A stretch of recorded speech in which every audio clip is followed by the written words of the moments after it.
We all want to feel connected and are terribly afraid of being rejected. You are such a genuine gem. Thank you for clicking on my Wicked Winter series. I'm Brooke Makenna, but this is going to be about the Home of Truth cult. Now, if someone offered you a place to go that was a post-apocalyptic utopia, would you follow? These people did. And whether they knew it or not, they got themselves involved in a very bizarre cult. By the way, if you enjoy my content and want to be here for the 31 days of continuous content for Wicked Winter this December, please make sure you are subscribed with the post notification bell on. Now let's get back to the story. So 15 miles north of Monticello, Utah, and 3 miles west of Church Rock lies a ghost town just off the road. It's a settlement spread out along dry valley bound by mountain ridges that come together to form what is called the Photograph Gap.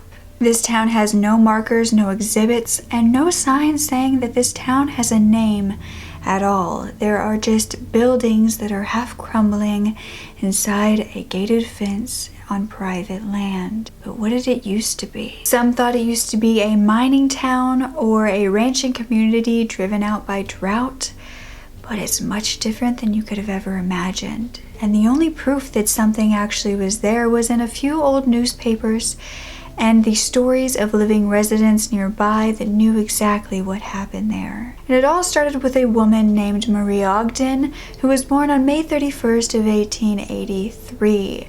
She was a wealthy woman who lived in Newark, New Jersey. She was well educated and very active in the community, helping the welfare for the poor. She also became the president of the New Jersey Federation of Women's Clubs.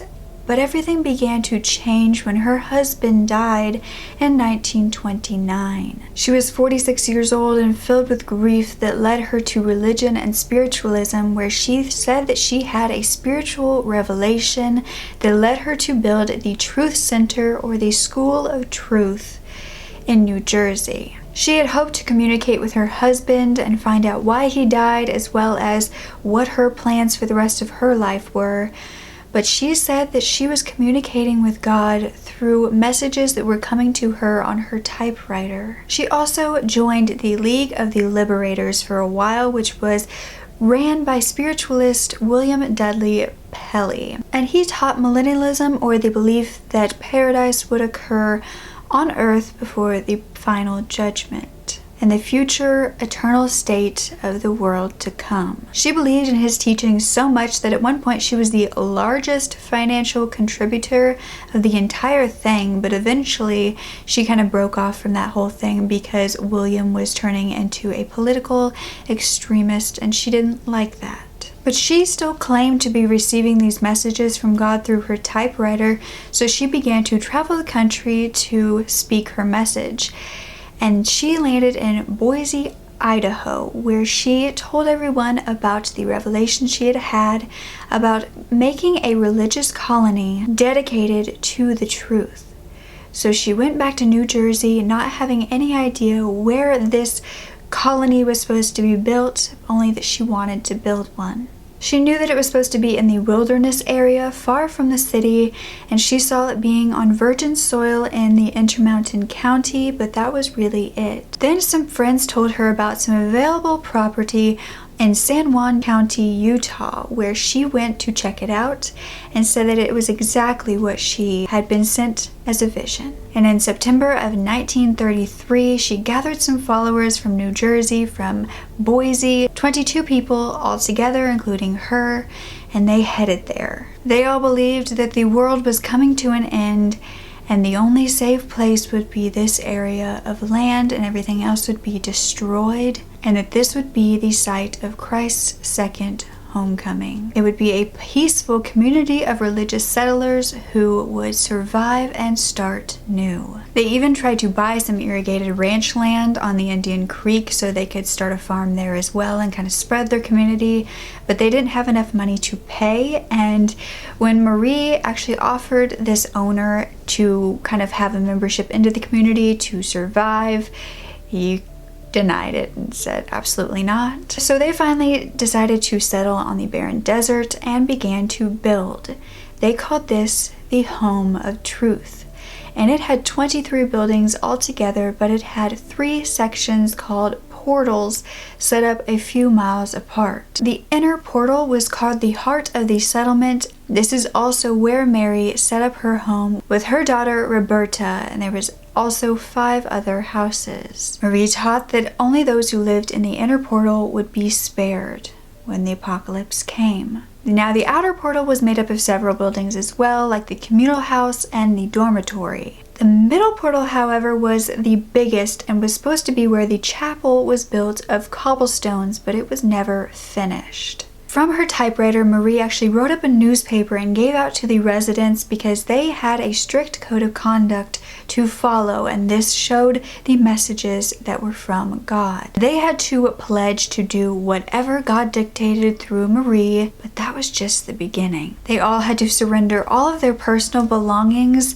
to get food and shelter, and they were not allowed to have alcohol, tobacco, or eat any meat besides fish. Marie even claimed to be the reincarnated version of Virgin Mary, and no one could deny her from that because she would get angry. And the residents all worked. The women did chores while the men went out and worked on the farm as well as looked for gold. They built the buildings as well when they got there, as well as a windmill-driven water pump, household appliances, furniture, everything they built by hand. A year after that, Marie actually bought a local newspaper called the San Juan Record to become an editor herself so she could make her own column called The Metaphysical Truths and spread her beliefs. This brought even more followers to the Home of Truth, then going from 22 people to nearly 100.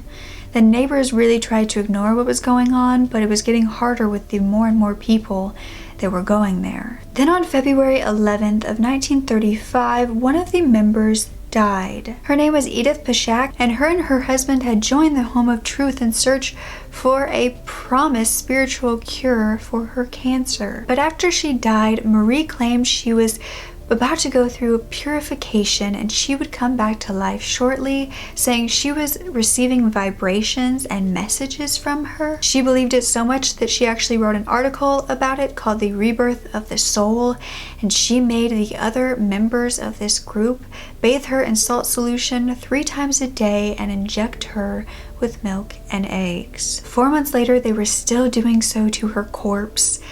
And when investigators heard about it through rumors, they went to investigate. They went to the site, and sure enough, there was still the woman's body there, and she was still dead. But she was also very well preserved, and so they thought since it wasn't a health risk, and since other people in the area would keep mummies that they found from caves, it was fine for them to keep the body. But this is what you could say was the community or the cult's breaking point, because now everybody knew about their strange rituals, and it was being called a dangerous cult. And Marie was doing nothing to help this because her prophecies were not coming true. There had been no apocalypse, and the woman Marie had sworn was going to come back to life still hadn't.